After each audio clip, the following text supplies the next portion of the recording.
Assalamualaikum warahmatullahi wabarakatuh. Halo teman-teman semua.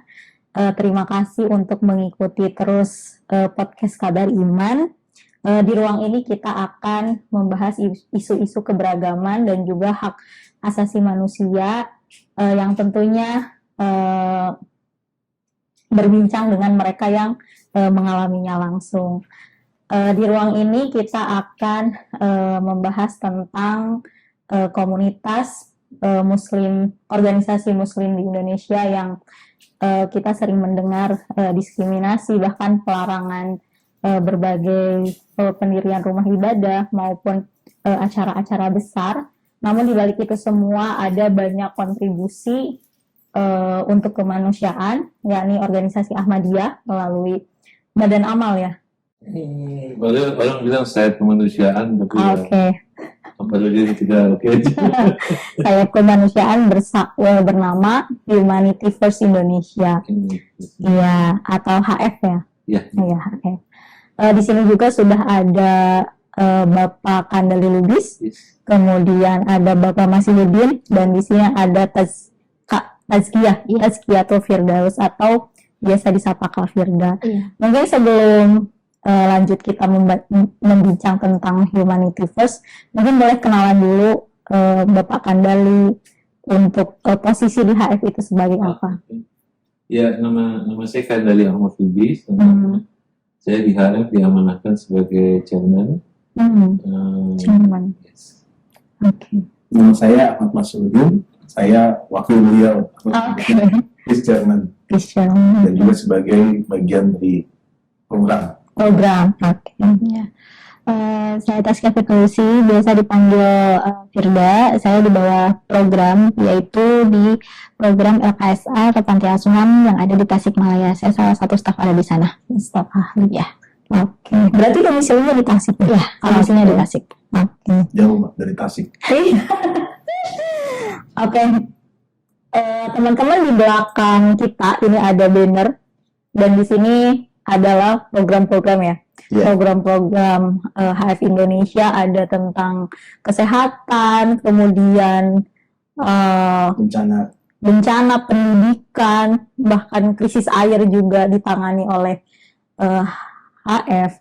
Mungkin bisa diceritakan apa itu HF, bagaimana sejarahnya gitu di Indonesia. Oke.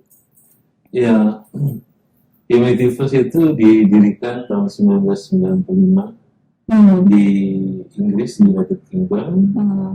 Pendirinya sendiri itu adalah Khalifah Jemaat Ahmadiyah Indonesia, Jemaat Ahmadiyah yang keempat, Hazrat Tahir Ahmad. Dia lah pendiri dari Humanity First, dan alhamdulillah sampai saat ini sudah berdiri di 64 negara kalau tidak salah. Termasuk Indonesia. Jadi Indonesia itu sebenarnya kayak semacam anak daripada bagian daripada Humanity First Yang di Inggris. Oke. Kalau di Indonesia itu kapan adanya dan mengapa perlu gitu? 2004 sih sebetulnya kita didirikan di Indonesia. Waktu itu bersama juga dengan tsunami. Jadi bencana di Aceh. Di Aceh. Jadi tugas pertama yang sangat berat pada saat itu kita menghimpun mungkin sekitar sampai 200 sampai 300 relawan dari Indonesia, juga dari luar negeri, karena pada saat itu memang kan pemerintah kewalahan ya dengan tsunami yang di Aceh itu kan boleh dikatakan peristiwa bencana sangat luar biasa. Jadi kita waktu itu datangkan banyak relawan-relawan dari Inggris, dari Amerika. Yang semuanya itu bagian dari Jemaat Ahmadiyah? Enggak juga ya? Oh, menarik sekali. Oke. Lanjut dari pertanyaan saya, apa sih hubungannya Ahmadiyah, organisasi Ahmadiyah dengan HF?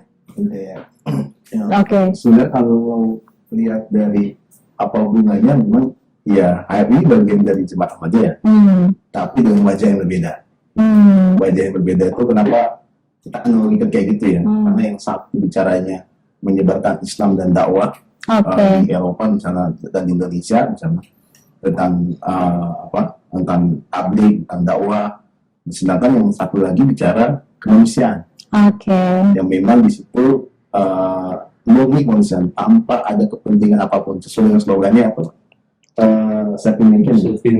Dan juga di situ tanpa mandang ras, suku, dan agama. Termasuk agama. Jadi semuanya kita atau kita udah pakai baju HF, rompi ataupun atribut HF, tidak boleh bicara masalah Ahmadiyah ataupun hal lainnya. Tapi yang kita bicara adalah kemanusiaan dan pelayanan. Berarti penerima manfaat HF itu siapapun gitu. Oke. Siapapun, agama apapun, jadi tanpa ada memperhatikan hal-hal kepentingan lain gitu. Selain kemanusiaan gitu, semangat atau nilai-nilai apa sih yang mendasari HF khususnya di Indonesia? Ya, yang pasti sih kemanusiaan ya. Pertama, dari slogan aja self-invention, berarti kan kemanusiaan yang paling diutamakan oleh HF. Namanya juga jadi kemanusiaan diutamakan. Yang paling utama. Paling utama ya kita memang bergerak ke situ. Yang hal lain mungkin kesetaraan ya. Kesetaraan mungkin ini Pak. Nilai dari apa yang memang selama ini sebenarnya Jemaat Ahmadiyah punya logo yang namanya Love Terhadap Orang.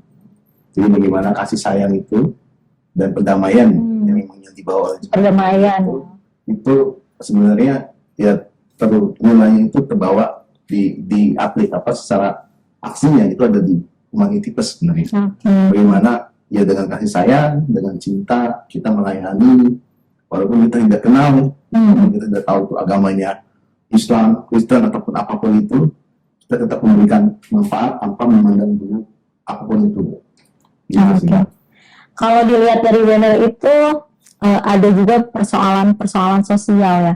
Nah, mengapa isu kemanusiaan dan persoalan sosial itu dianggap penting gitu oleh HF? Jelas kemanusiaan itu paling penting dari hidup kita ya. Jadi ya memang semuanya akhirnya kan di kemanusiaan sih ya. Ya, jadi itu yang menjadi fokus kita dalam agama manapun juga sih. Yang diutamakan adalah kemanusiaan gitu. Dan mungkin ada hal yang mau saya sampaikan. Sebenarnya secara organisasi ini arahnya sebenarnya bagaimana apa yang memberi kontribusi adalah mengarah kepada Sustainable Development SDGs, yang dimana kita punya program mendukung atau mensupport program PBB sebenarnya. Yang itu yang dimana makanya di sini ada program kita ada disaster relief, tentang bencana, terus ada water power, ada pendidikan, ada kesehatan, terus ada food security, ketahanan pangan, urban care, anak yatim,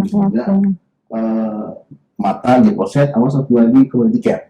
Jadi semuanya itu sebenarnya turunan dari SDGs itu. Bagaimana kita juga ikut berkontribusi dalam isu global. Itu. Jadi ini turunan dari itu sih, Mbak. Oke. Sebetulnya HF punya kriteria tertentu nggak untuk penerima manfaat, misalnya masyarakat yang seperti apa, terus wilayahnya di mana gitu? Kalau secara ini sih, secara segmentasi benefit yang memang manfaat itu, kita seperti tadi kita sampaikan tidak memandang dulu. Selama dia membutuhkan, selama dia menderita, itu pasti kita bantu. Tetapi dalam kontekstual yang sesuai dengan program kita. Karena kita tidak lari dari situ. Karena kita punya acuan-acuan memang istilahnya kita munculnya dari sebenarnya disaster. Tapi setelah disaster ini ternyata ada program yang lanjutan, misalnya dia nggak punya rumah, jadi miskin, segala macam dan lain untuk pendidikan, sehingga akhirnya ini jadi berkembang jadi ngikutin tadi SDGs itu. Jadi istilahnya ya kami dalam pelaksanaan terima manfaat atau target segmentasinya tidak pernah melihat siapapun itu atau pada siapapun, misalnya wilayah apa, wilayah di mana misalnya, tapi selama itu memang membutuhkan kami datang, seperti kami datang ke pinggir Indonesia tuh, di Kepulauan Sabu Rajua dan Sabu.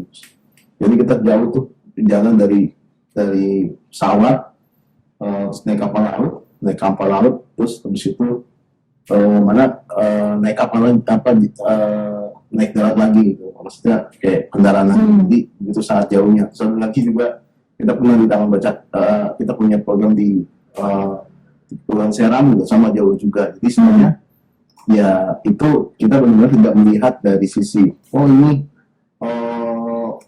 mesti di sini enggak, tapi berdasarkan semua asesmennya adalah kebutuhan dan memang mereka membutuhkan dan memang urgensinya sangat penting kita bantu gitu sih.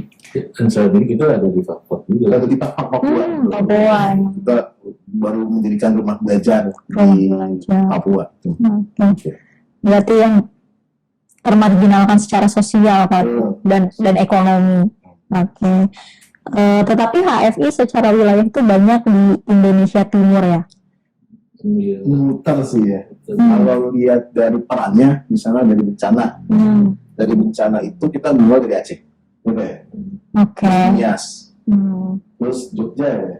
Ya, ke semua bintang kan kita kan ada di Ring of Fire, mau sampai ke terakhir itu di Palu, ya kita ada di Palu, ada di Lombok, ada di Bali, ada di mana ada bencana kita ada. Kita selalu berusaha hadir meskipun nggak besar ya, tapi kita selalu hadir. Nah, itu dari sisi bencana. Dari sisi pendidikan kita pernah ada di Aceh juga, terus kita pernah ada di di Maluku, di Pulau Seram tadi, terus ada di NTT, terus ada di Papua sekarang, ada di Medan, ada sekolah rumah belajar Nama Rambe, sama satu lagi ada di ada di Tasik. Gitu. Berarti kalau di Pulau Jawa baru di Tasik. Pulau Jawa itu ya Tasik, mungkin terus ada pembagian komputer juga. Jadi kita banyak ada bentuknya pembagian komputer, misalnya saat mereka butuh sampel untuk ujian, kita ada program sesuai kebutuhan. Terus ada juga kita bikin aplikasi kerjasama dengan program namanya Kelasku, sama seperti Ruang Guru lah. Jadi kita kerjasama juga dengan Kelasku. Terus ada pembagian tas, alat kebutuhan sekolah dan lain-lain. Jadi bentuk kegiatannya beda-beda gitu. Dan itu biasanya ada di wilayah tertentu. Sesuai dengan kebutuhan dan urgensinya. Kita mau tanya terkait pendanaan nih, karena pasti membantu sebanyak ini, program sebanyak ini pasti sangat membutuhkan dana yang sangat juga besar. Nah, kalau boleh tahu itu pendanaan HF Indonesia itu dari mana dan apakah mencukupi gitu?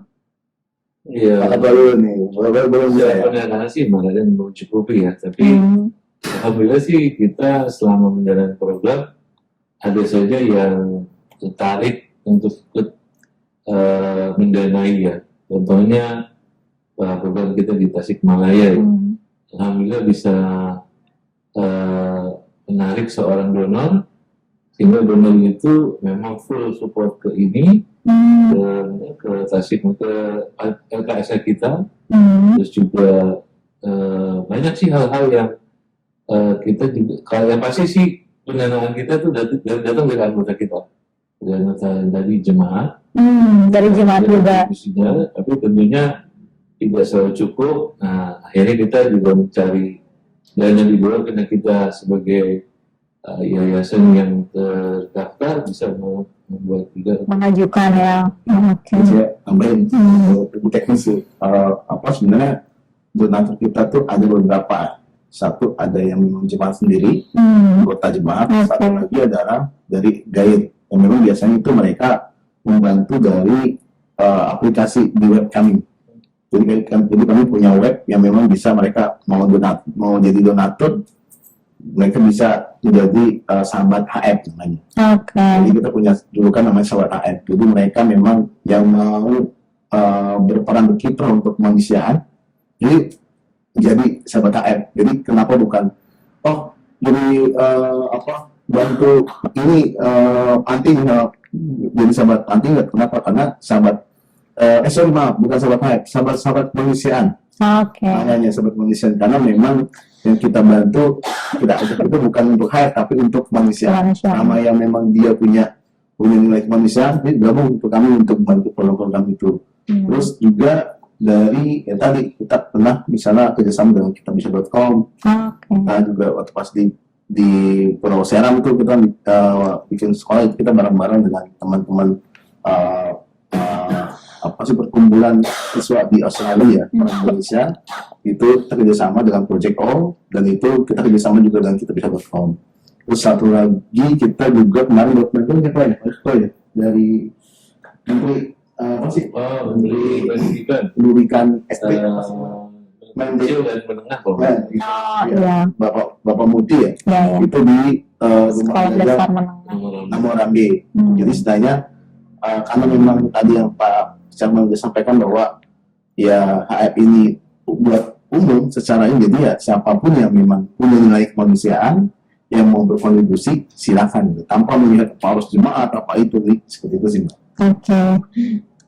Kak Firda sebagai salah satu staf yang di lapangan gitu ya, kita tidak bisa lepas dari sentimen orang-orang gitu terhadap jemaat Ahmadiyah gitu. Nah, apakah ada pengalaman gitu terhadap apa namanya rumah LKSA? Iya, Lembaga Kesejahteraan Sosial Anak di Tasik. Karena itu misalnya itu bagian dari Ahmadiyah, tetapi mereka mendapatkan manfaatnya juga gitu. Apakah ada perubahan gitu? Oke, kalau untuk katakanlah itu image LKSA ini milik jemaat seperti itu ya. Nah, bagaimana caranya kita bisa berubah itu? Biasanya kita melihat dulu sejarah yang dulu-dulu gitu kan, Mbak. Terus kita juga biasanya untuk bukan menghilangkan ya, maksudnya meminimalisir agar masyarakat tuh tahu bahwa LKSA ini bukan cuma untuk orang-orang jemaat, tapi juga untuk umum. Itu kita membangun komunikasi dengan tokoh-tokoh masyarakat yang ada di sana mengenai panti. Kita menjelaskan bahwa panti ini umum loh, kayak gitu kan. Kemudian juga kita menggait relawan-relawan yang memang bukan hanya dari orang-orang jemaat, tapi juga dari orang-orang di luar seperti itu yang memang punya kapasitas dan memang berkemauan untuk membantu adik-adik kita yang ada di panti. Dan alhamdulillah udah beberapa orang, atau katakanlah ya ada cukup banyak yang memang mau membantu gitu kan dari yang di luar, yaitu kita menamainya program kakak asuh seperti itu. Jadi kakak asuhnya bukan hanya jemaat gitu. Iya, betul. Kalau anak-anak yang di LKSA ya, yang di LKSA-nya dari jemaat atau bukan? Untuk saat ini masih anak-anak jemaat saja ya, karena LKSA kita ini katakanlah terbilang baru. Untuk walaupun memang sudah lama, tapi untuk dipegang HF itu dan baru dibuka untuk umum serta dilegalkan itu mungkin sekitar baru 2 tahunan, Mbak. Jadi sekarang baru ada 12 anak lah ininya. Gitu. Ya. Tapi bersedia menampung banyak banget. Padahal mencari anak itu nggak gampang juga. Betul. Kita juga sudah tawarkan juga untuk anak-anak gair di sana seperti itu kan ya. Tapi memang ada hal-hal yang misalkan keluarga masih sulit untuk melepaskan seperti itu ya, atau memang masih mau dibantu oleh keluarganya seperti itu sih, Mbak. Jadi istilahnya tuh di Indonesia tuh ada namanya family Family first. Jadi kalau ada anak yang kehilangan orang tua, salah satu aja, itu susah maunya kita rawat, Bu, coba aja di sini untuk jadi kita rawat. Kami masih bisa. Jadi bahkan kakeknya, neneknya, Iya. atau saudaranya. kami kan di internal aja tuh untuk mengambil itu juga nggak gampang gitu. Internal gimana ya, maksudnya kan kita bisa bersama satu komunitas kan, harusnya lebih gampang. Jadi ya itu mobilnya itu akhirnya dengan dengan mudah-mudahan bisa mendapatkan masa depan yang lebih cerah. Karena kita di daerah Asia itu juga program untuk anak sekolah itu kita juga kita upayakan yang terbaik. Oke. Berarti kalau ada anak yang di LKSA itu full di sana. Tinggal di sana. Iya, tinggal di sana seperti itu. Tadi kan Kak Firda itu cerita berhubungan dulu dengan masyarakat, tokoh-tokoh di sana. Responnya baik gitu. Awalnya sih mereka tetap menanyakan ya, benar nggak ini panti umum kayak gitu kan. Tapi ya kita berusaha untuk meyakinkan gitu kan. Lalu kita juga terus gitu bangun komunikasi sama RT RW-nya seperti itu Mbak. Misalkan kayak ya beberapa bulan sekali ataupun misalkan ada apa-apa yang terjadi di panti, itu kita selalu komunikasikan sama RT RW kayak gitu, ataupun kayak organisasi pemuda misalkan Karang Taruna di sana gitu sih Mbak paling upayanya. Kuncinya sih keterbukaan sih, interaksi. Jadi kalau kita kasih informasi yang terbuka, mereka juga kan melihatnya kan Oh iya. tidak curiga. Betul. Kalau ada pengalaman kah? Ada di panti itu tuh sebenarnya kan dulu kan tadi saya dikelola oleh jemaat ya, Iya. dan kita baru ambil tadi 2 tahun lah kita baru ambil alih secara manajemen, dan memang image-nya masih melekat kan. Betul. Dan kami harus membangun kemarin tuh sekitar tahun lalu ya, kita ngadain juga peresmian undang masyarakat, satu ini kita ngadain FGD. Jadi FGD itu kita lakukan untuk akhirnya mengkelirkan simpang siur bahwa nanti nih kalau tinggal di panti ini nanti jadi Muhammadiyah. Image-nya begitu. Tapi kan kita buktikan dengan dokumen-dokumen SOP. Ada SOP. Kita buktikan lagi bahwa kan ini kan juga resmi ya. Kita terus kemarin kita perlu dapat akreditasi dari segala macam. Jadi sebenarnya kita tunjukkan hal itu dalam artian bahkan ada yang nanya gimana kalau ketika nanti ada anak di luar dari Ahmadiyah, misalnya gimana sholatnya? Oh, silakan aja. Atau bahkan saya bilang ilustrasi gini Pak, jika itu ada Kristen misalnya masuk dan akhirnya kita tidak bisa nolak itu, maka ya anak itu tetap mendapatkan hak untuk beribadahnya sesuai dengan tempat dan keyakinannya. Dan nanti yang kita rawat adalah cuman dia bisa hidup, bisa sekolah, dan bisa mendapatkan program-program yang kita seperti ada kakak asuh, skill building. Tapi ketika ditanya keyakinan, itu sesuai dengan pada tempatnya dan porsinya. Bahkan misalnya dia mengenal Nabi, misalnya saya mau diajarkan dengan kiai ini, nggak apa-apa. Bahkan kita nawarkan ke waktu itu kita undang juga ke KNU, ada dari MUI juga ya saat itu ya, MUI dan juga Persatuan Guru itu selalu Pak organisasinya apa itu kami yang untuk silakan kalau kami mengajar itu kenapa ada kakak asuh itu supaya memang itu inklusi. Jadi orang bisa masuk ke dalam panti, bisa berinteraksi dengan anak-anak, dan juga bisa mengajarkan apa yang memang dia bisa sharing untuk anak-anak itu. Sampai dia tahu bahwa ini ternyata bukan Ahmadiyah dalam arti yang mengajarkan ajaran Ahmadiyah, anak itu harus masuk Ahmadiyah, enggak. Itu Mbak mungkin. Menarik sekali tadi bagaimana sholatnya. Memang beda sholatnya kan enggak ya? Sama, itu pertanyaan yang sangat lucu sebenarnya. Ini sampai ada pertanyaan gitu.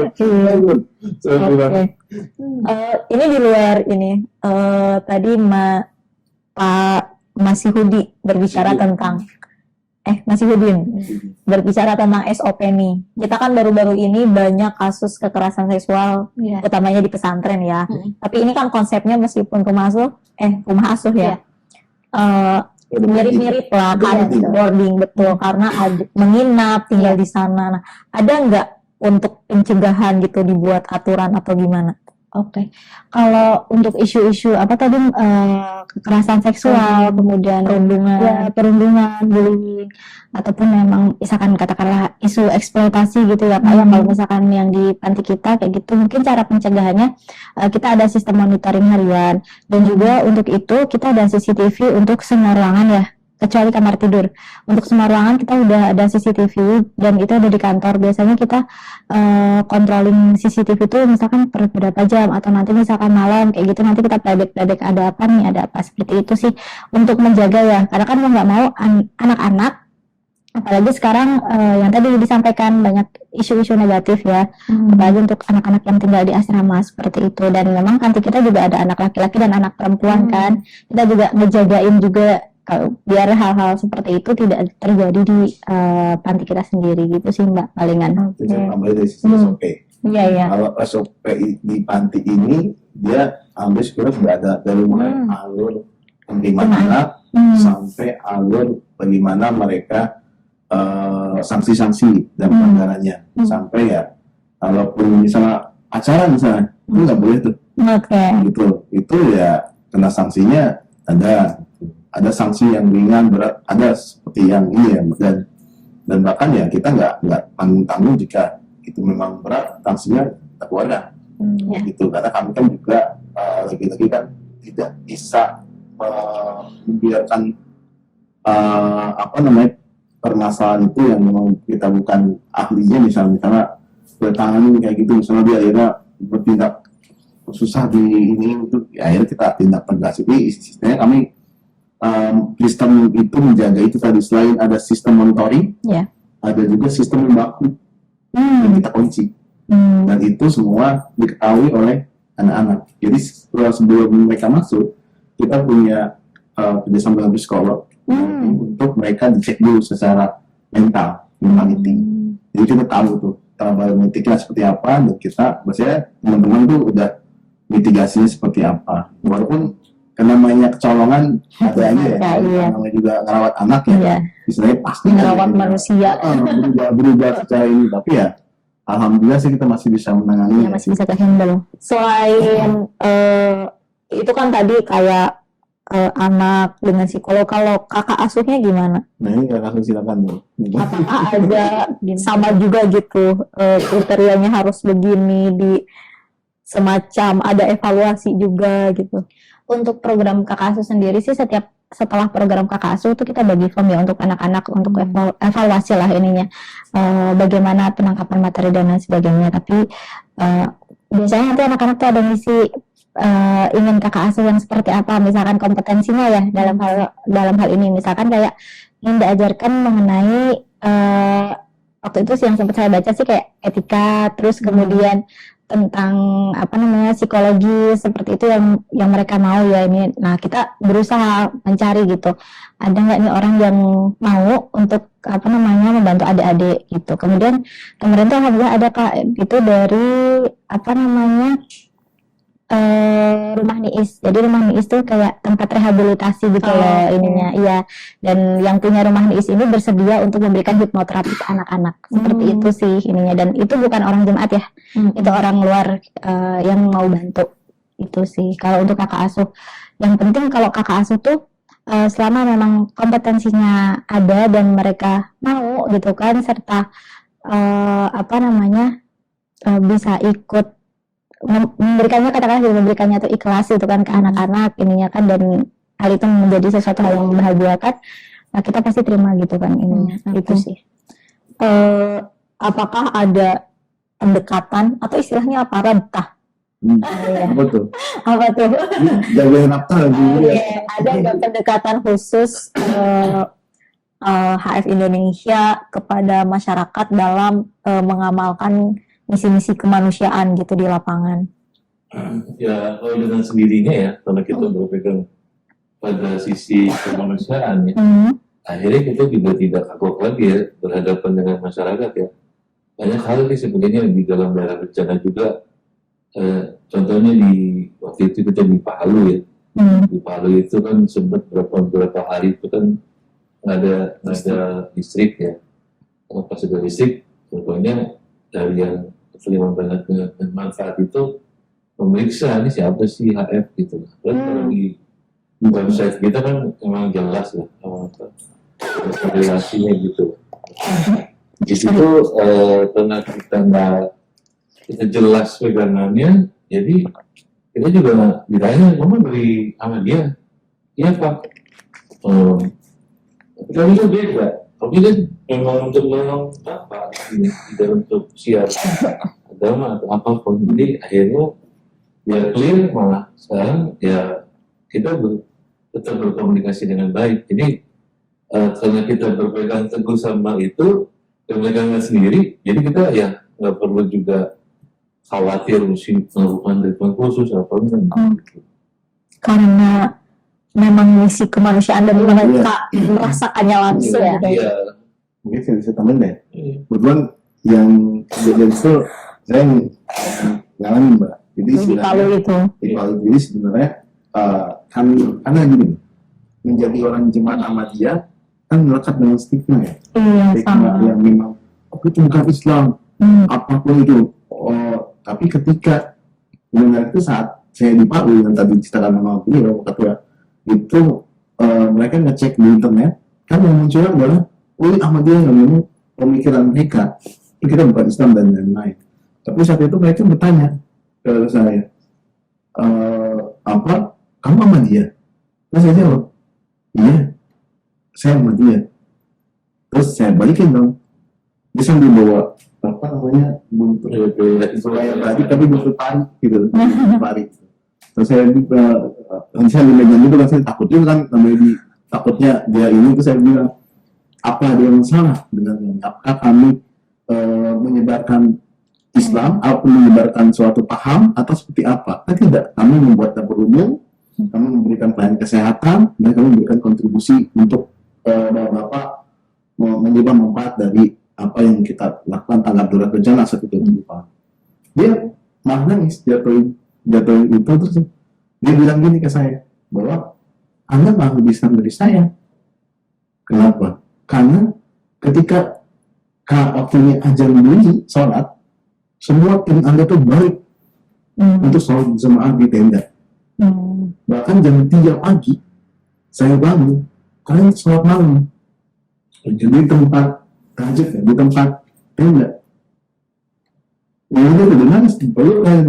Terus akhirnya saya bilang, ya itulah Pak, ini namanya ajaran Islam, bagaimana dari situ menyampaikan nilai kemanusiaan yang utuh, begini, bahwa ya ini yang diajarkan oleh paham kami Ahmadiyah, bahwa yang namanya beragama dan namanya kemanusiaan, kemanusiaan kami muncul dari agama kami yang memberikan nilai yang akhirnya ketulusan kami itu tidak mengganggu dalam kegiatan kami beribadah. Dan ini hal yang berbeda sih, makanya itu kami saat membantu ya kami ada ruang untuk ibadah dengan Allah Ta'ala. Ada yang memang kami melayani Bapak di saat itu, tapi ketika mau dipanggil Tuhan untuk beribadah ya kami balik untuk ini. Jadi dia sampai di sana dia bilang, wah udah ya udah kayak keluarga itu. Sampai kita pas mau pulang tuh dia datang sama pimpinan kami Pak Amir saat itu, udah kita pulang, kita potong kerbau, namanya masakan kaledo. Itu masakan untuk para raja di mana di daerah sini.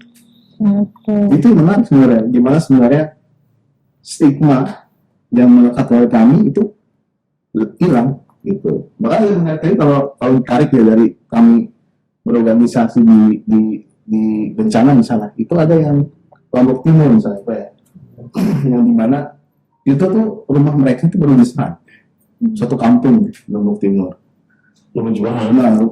Jemaat. Dan mereka saat itu gempa dan akhirnya saya kan bingung, ke siapa nih saya ngajak orang-orang ini. Akhirnya saya ajak mereka itu masih mengungsi di LK, lembaga apa sesuatu namanya itulah itu. Nah itu saya ajak, Pak mau bantu kami enggak ini? Mau di daerah mana? Kita asesmen dulu kan seperti biasa. Nyata itu wilayah itu adalah wilayah yang menyerang mereka. Jadi ketika mereka datang, kaget tuh mereka maksudnya.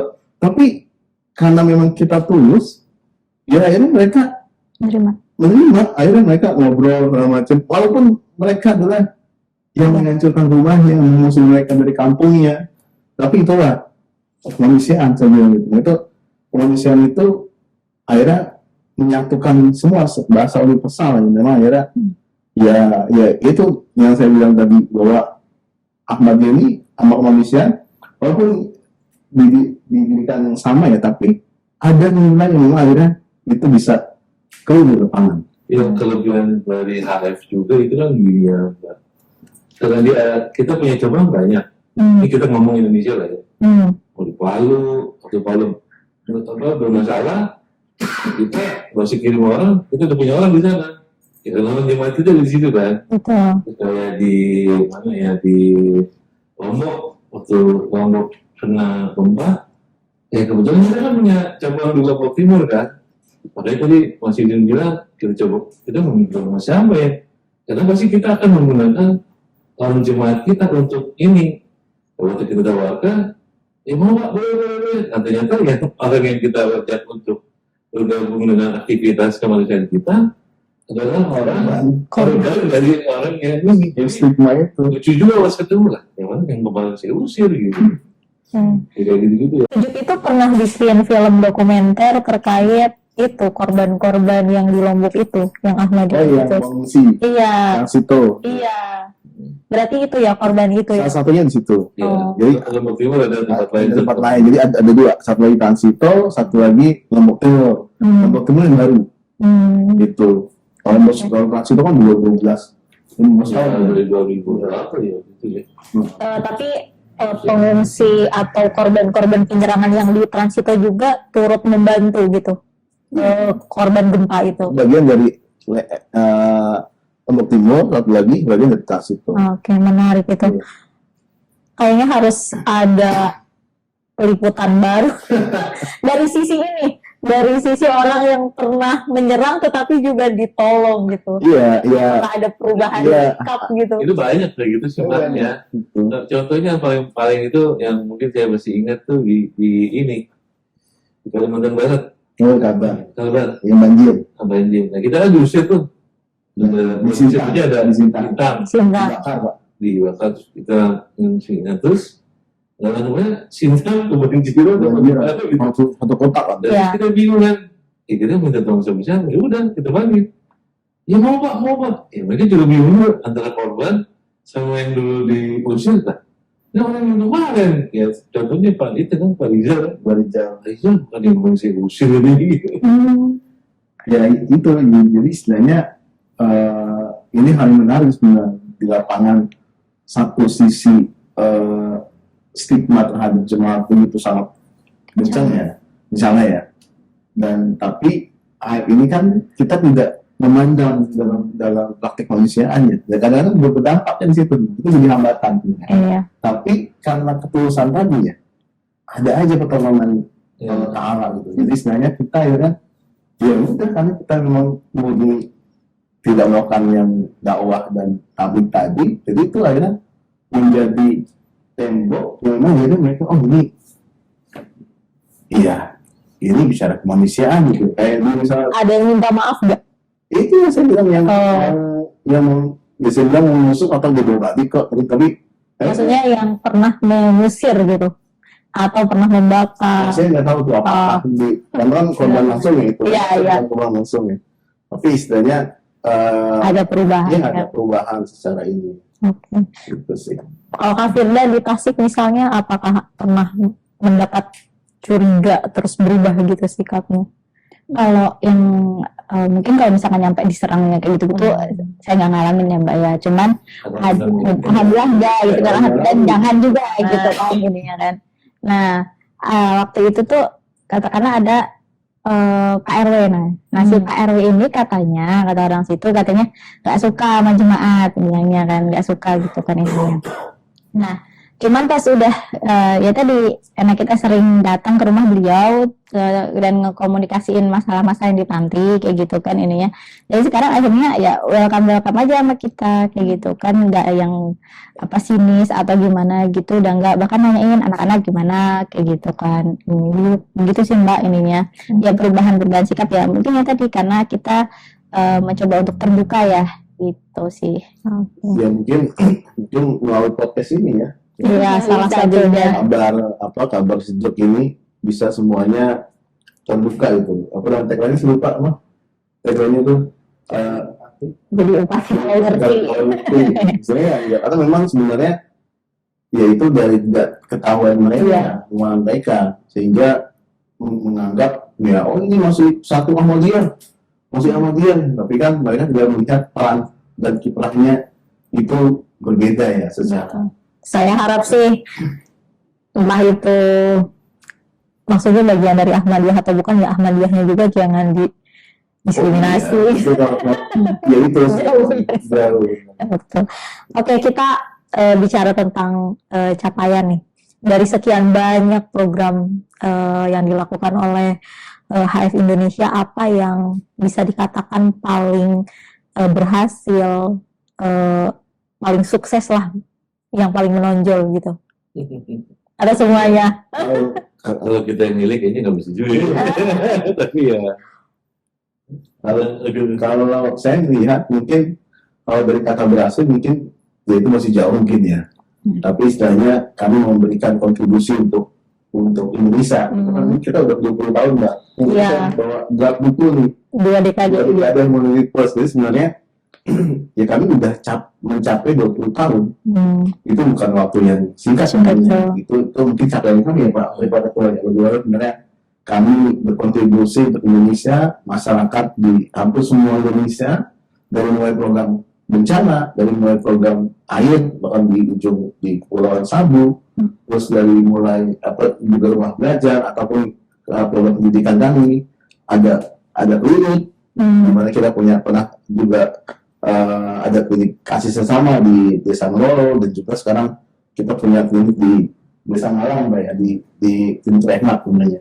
Nah, ada juga food security, kita di setiap ini kita punya ibu program itu kita bagikan sapi bahkan ke daerah-daerah pelosok, dan memang bahkan tidak hanya itu beragama Islam, tapi juga Kristen juga karena itu menarik tuh. terus juga punya panti asuhan, terus juga ada mata, ada operasi katarak dan lain-lain, offset namanya sama community care gitu. Istilahnya ya kami 20 tahun ini sudah memenuhi berupaya untuk memberikan manfaat dan pelayanan untuk wilayah Indonesia. Dan mungkin kalau dilihat dari capaiannya mungkin saya lupa ada berapa, mungkin udah sampai ratusan mungkin ya gitu, karena ya cukup lama. Planning internasional mereka sudah 17 juta menerima manfaat Se-internasional.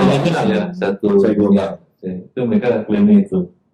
Jadi kami juga merayakan ini 30 tahun. 30 tahun di internasional. Mereka 30 tahun, kami 20 tahun. Oh, berarti ya kalau internasional dari 95 ya? Iya. Iya, betul. 30 tahun. 30 tahun. Tadi diceritakan kalau HF Indonesia itu kan berawal dari tragedi tsunami. Berarti dari bencana ya, siaga bencana. Nah, kira-kira dari peristiwa itu sampai sekarang sudah berapa banyak gitu bencana yang ditangani oleh HF? Itu banyak banget. Udah dihitung ya? Susah dihitung gitu. Kita hampir hadir di setiap bencana sih ya, Pak. Jadi alhamdulillah sih hari ini nggak ada bencana. Iya. Mudah-mudahan nggak ada lagi lah. Ini HF itu nggak ria ya? Jadi nggak tersebut gitu angkanya. Dia terlupa gitu. Karena ya udah kita nggak gitu, tapi di web kami ada. Kita udah ada ya kontribusi gitu. Saya nyari di buku lupa tuh. Oke, teman-teman bisa cek ya di website. Termasuk jumlah penerima manfaat juga ada di situ. Manfaat ada itu. Oke, nah ini Water for Life. Mengapa ini menjadi penting untuk HF Indonesia? Padahal kan Indonesia itu negara yang subur gitu. Tetapi kenapa? Yakin. Nggak subur lah. Kalau waktu pas kami melakukan program air ini, kami kan melakukan assessment dan kerjasama dengan beberapa organisasi di sana ya. Namanya ada Kanando dan juga sama akademisi dari biologi. Dan memang akhirnya kita melihat kebutuhannya kenapa di Sabu, karena mereka harus beli air 1 dirjen itu sekitar 100.000, bahkan sampai ada 400.000. 1 dirjen 400.000 air bersih ya. Kadang-kadang mereka harus menembus untuk mendapat air. Itu mereka ngambil pakai jadi ada di daerah NTT itu ada namanya itu kayak lembah air gitu, kayak penampung apa sih hujan gitu, dia udah bawa tuh pakai ember di itu sampai setengah jam jalan kaki atau dengan diikat pakai tali pakai pinggan ngambil dari air kubangan yang memang itu apa namanya disebut sama mereka. Jadi mereka itu mandi ternak sama macam di situ. Jadi istilahnya mereka itu butuh banget. Bahkan mereka itu kalau di Pulau Sabu itu mereka minumnya kan memang nggak ada air besar. Mereka minumnya itu pakai air saya lupa nama ini. Jadi kalau di kita kan gula aren. Air yang baru itu. Ada nggak air sampai susah air? Dari iya. Kalau disebut Pak namanya, kalau di sini apa gitu air, tapi di sana tuh lupa namanya apa. Disuling gitu. Iya di sini kan itu susah air bersih di sana. Apa yang dilakukan oleh HF Indonesia untuk menyediakan air bersih itu? Apakah menyediakan tempat, sumur atau gimana? Kalau kami yang pengadaan air bersih, jadi kami memang bersama dengan geologi tentunya ini ya. Kami akhirnya melakukan pengeboran di sana. Karena kenapa metode pengeboran ya karena memang ya susah dengan metode lainnya dan mahal. Jadi kami pakai metode pengeboran, tentunya di situ air alhamdulillah kita bisa keluar air, sampai sekarang masih keluar air. Mungkin ada satu mungkin yang kemarin karena gempa, jadi bergeser gitu. Jadi sebenarnya kalau selama ini komunikasi kita juga masih lancar dan mereka masih kalau kami nggak nanya mereka kadang-kadang WA gitu. Lagi ini air masih nyala nih, masih ini ada motor belum. Jadi ya manfaatnya masih dirasakan dan masih banyak lagi yang butuh di wilayah kita baru 4 ya. 4 ya di Tapi Indonesia. kita kalau bisa DP masuk lagi, enak itu. Oke. Terkait kesehatan nih, apakah HF sendiri melihat ada gap untuk penyediaan layanan kesehatan antara di kota-kota besar sama di wilayah yang katakanlah tidak terjangkau sehingga HF tuh harus mengisi gitu? Ada apa klinik ya? Ya kalau kita sih sampai ini baru bisa bangun satu klinik ya di Gunung Kidul ya. Jadi Gunung Kidul pun kita tahu kan dari Jogja sendiri kan adalah daerah yang paling membutuhkan layanan kesehatan. Jadi kita berusaha di situ dan dokter-dokter ini ada dokter dari kita dari jemaah dan jemaah sendiri orang-orangnya yang juga. Tapi ini kita sih bidannya apa? Perawat. Dokter Bukan nurse apa sih? Perawat. Perawat. Kurang kenceng aja. Oke. Ada berapa klinik HF? Satu. awalnya kalau misalnya sampai sekarang mungkin 2 ya, tapi kalau memang kita memang 1 tapi pindah ya. Pindah lokasi sih. Kenapa? Ya karena memang ya sebelumnya kita kan selama 9 tahun itu kita kontrak. Oke. Tapi di situ kita pindah ke tanah sendiri.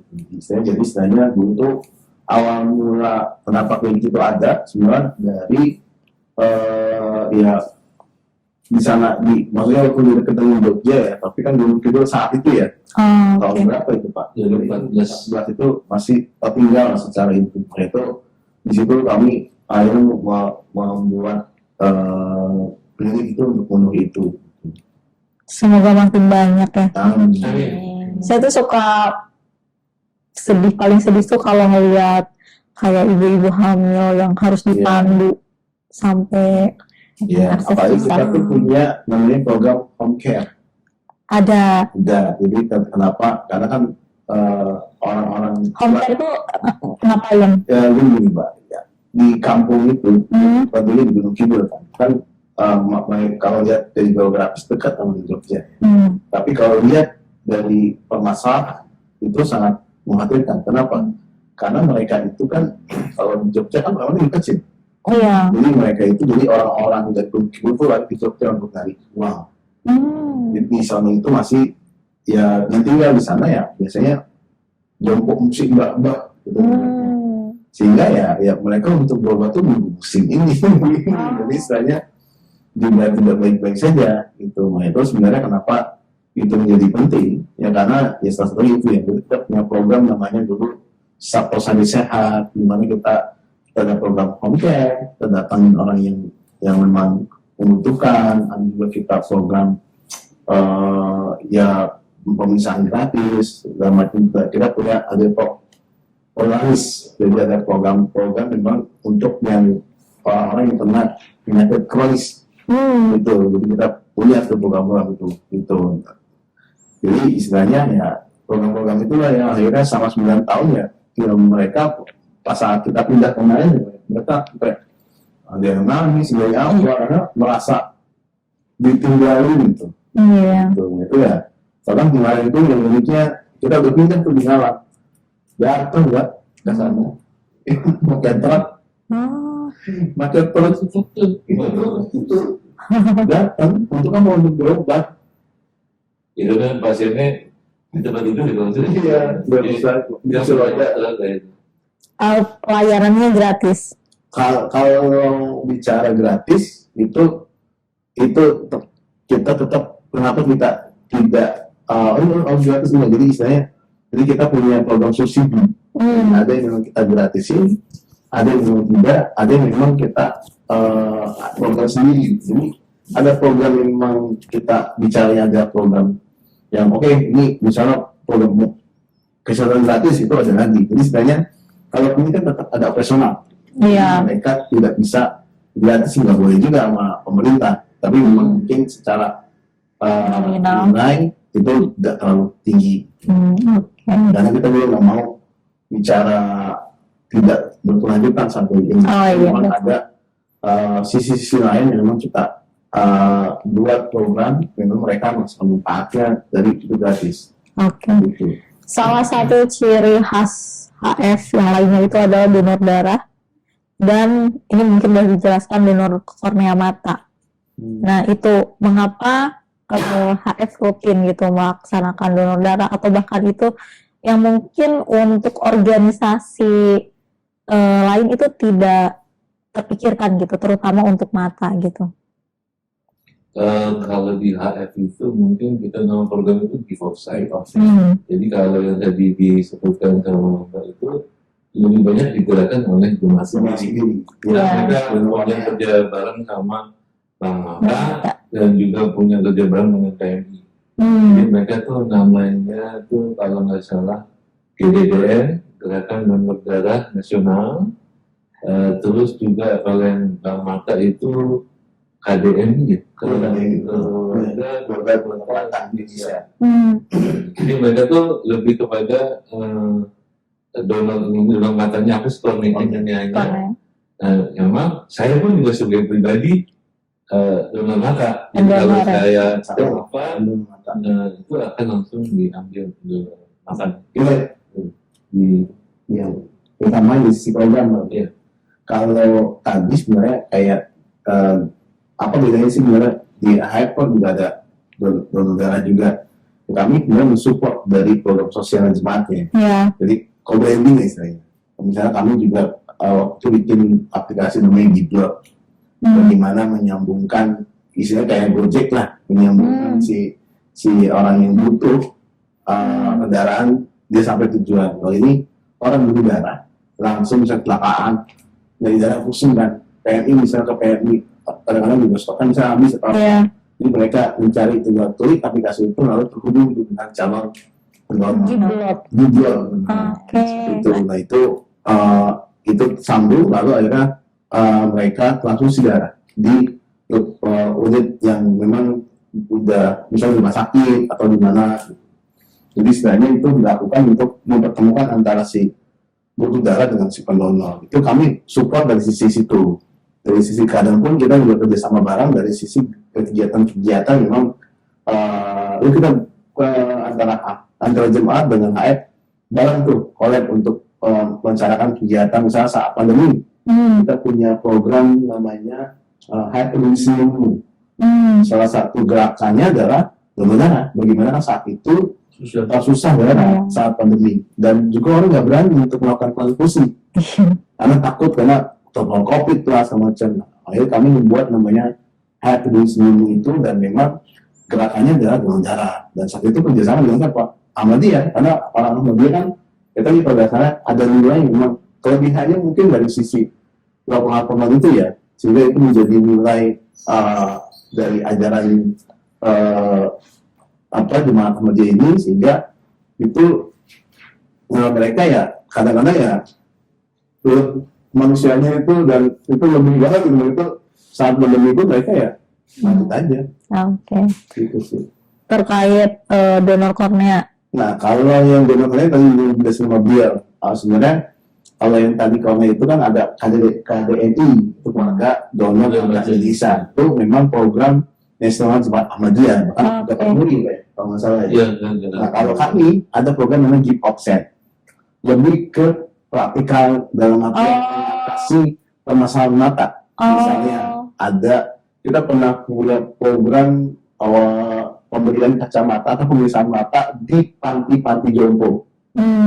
Di panti itu ada sekitar 4 panti lansia, panti jompo yang memang mereka butuh untuk baca Quran, butuh untuk ke masjid atau apa berkegiatan di panti. Jadi kita tuh memberikan pemeriksaan dan pemberian kacamata, lalu ada lagi operasi katarak gitu, dan juga Phytogonium masalah operasi juga Phytogonium itu. Phytogonium apa tuh? Kayak semacam kayak adu lemak atau apa gitu.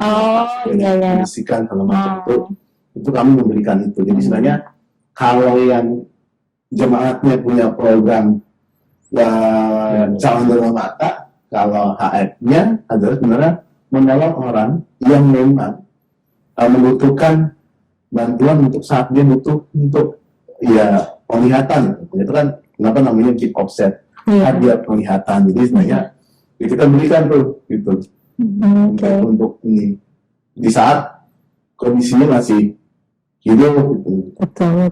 Gitu sih. Kalau pendidikan itu apa yang dilakukan oleh HF? Ya pendidikan ada banyak ya. Satu kita ya bikin tadi dulu pas saat tsunami, kalau saya dengar dari beliau itu dulu sempat ada pelatihan untuk kapasitas pasca bencana tsunami. Terus juga kami juga punya program rumah baca. Rumah baca itu kita dimulai dari Keta dulu, taman baca Keta.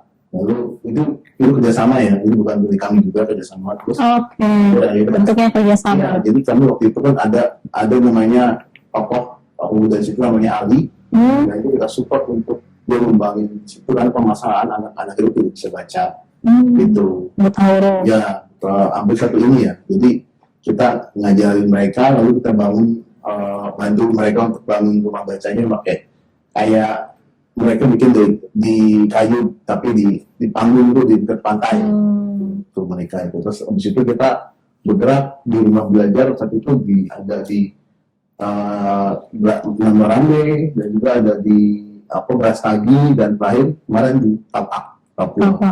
Terus juga selain itu kita juga setiap bencana pasti kita akan bagi tuh kebutuhan anak-anak yang pasti kan butuh tuh atas sekolah mereka rusak ataupun mereka butuh bantuan buat seragam dan lain-lain. Itu biasanya kami juga menyediakan satu paket untuk sekolah untuk pasca bencana. Ada juga ya kita donasi buku programnya, dan juga kita kemarin menyediakan komputer saat UAS harus pakai komputer kan juga semua sekolah bisa menyediakan, semua swasta yang akhirnya kita berikan juga secara ini. Sama satu lagi Kelasku, jadi kemarin kita bekerjasama dengan aplikator ya, yang memang dia bikin aplikasi untuk bimbel. Kami akhirnya kerjasama dengan mereka untuk bimbel gratis melalui program aplikasi Kelasku. Program dulu lah, tapi ini Kelasku. Tapi nggak ada mendirikan lembaga pendidikan sendiri di bawah. Mau coba di sekolah nggak ya? Iya, ada apa ya, kayak permintaan dari luar kita untuk bikin, tapi lebih ke vokasi itu sekolah perawat. Kita coba. Ini dari luar dari internasional. Rencana berarti itu. Masih rencana. Kalau tadi rumah asuh? Rumah asuh panti asuhan. Kalau itu. Panti asuhan. Dulu kan namanya panti asuhan. Dulu kan rumah asuh. Karena nggak boleh, sekarang namanya jadi LKSA. Lembaga Kesejahteraan Sosial Anak. Itu ada di Tasik saja. Baru di Tasik. Tapi dulu sebelum ada program itu kita punya program kakak asuh yang memang kita muter ke panti-panti. Jadi mengajak mahasiswa untuk dia berbagi. Karena kebutuhan panti-panti itu bukan hanya uang, bukan hanya datang ke panti naruh makan atau apa, tapi mereka butuhkan kasih sayang, pengetahuan. Ini akhirnya mahasiswa itu kita ajak dari semua mahasiswa, banyak untuk setahun lebih kita jalan itu, dan alhamdulillah di tahun 2003 kita operalih panti yang ada di Tasik, Oke. sehingga ya kita sekarang merawat langsung nih panti. Makanya itu program kakak asuh kita bawa karena Iya. untuk mengajak orang-orang yang mau yuk kontribusi dan memberikan kasih sayang dan juga pengetahuan di panti tersebut. Oh, berarti yang di Tasik itu baru 2 tahun ya? Baru 2 tahun. Iya. Sudah beralih. Pegang HF-nya baru 2 tahunan. Iya. Kalau yang kakak asuh masih berjalan sampai sekarang? Kakak asuh ya masih bisa tapi di panti kami. Karena Oh, udah dari panti lain karena ngurus panti kami ini pusing. baru 2 tahun. Wajar. Masih merangkak-rangkak kan. Sebelum di panti itu selain program pendidikan, apakah program-program HF secara umum diperkenalkan, misalnya ada donor darah dan lain sebagainya? Iya. Kalau untuk apa namanya Mbak di panti kita sendiri kayak gitu kan mungkin itu lebih ke kita ini ya kita juga ngajarin ke anak-anak tentang sosial dan kemanusiaan ya Mbak ya ininya. Nah, kayak gitu biasanya kalau misalkan ada program-program seperti katakanlah Clean the City kayak gitu kan biasanya tuh setiap tanggal 1 Januari itu biasanya kita selalu ajak anak-anak untuk ikut Clean the City. Kemudian kayak yang kayak tadi yang dijelaskan misalkan donor darah kayak gitu biasanya yang mungkin yang bisa kita ajak kalau misalkan dari anak-anak tuh anak-anak yang umurnya udah legal ya biasanya. Oh, Iya kan kalau donor darah kan ada kriterianya ya. berat badan. Iya berat badan dan umur biasanya. Nah biasanya tuh yang bisa ikut yang anak-anak yang udah umur 18 tahun. Kalau pengurus pasti kita ajak ikut untuk donor darah gitu sih kalau misalkan untuk kontribusi di luar kayak gitu sih Mbak palingan kalau misalkan untuk anak-anak panti. Berarti program-program HF lain juga diperkenalkan gitu. Iya diperkenalkan. Kita juga ada misalkan ada sharing session misalkan di malam akrab itu kita tampilin ke anak-anak juga program-program HF ini loh. HF tuh udah kegiatannya ini juga kayak gitu kan agar anak-anak tuh tahu kan mereka tuh dirawat di panti HF ya. Agar apa namanya ya sisi kemanusiaan anak-anak tuh juga timbul dari situ gitu sih Mbak. Tadi juga kan ada kakak asuh ya. Iya. Kemudian ada home care. Dan itu bisa dilakukan oleh siapapun yang ingin menjadi relawan Betul. atau donor darah, siapapun yang ingin menjadi pendonor. Nah, mungkin di sini teman-teman ada yang tertarik gitu ya untuk berkontribusi atau bahkan buka ini ya donasi. Donasi. Bahkan ada open donasi juga mungkin bisa disampaikan gitu ke publik bagaimana caranya. Ya mungkin bisa kalau bagi yang minat menjadi relawan silakan Betul. bisa gabung. Oke. Kami siapapun itu bisa bergabung menjadi kami dalam hal kemanusiaan. Kalau yang donasi bisa buka web kami humanityfirst.id.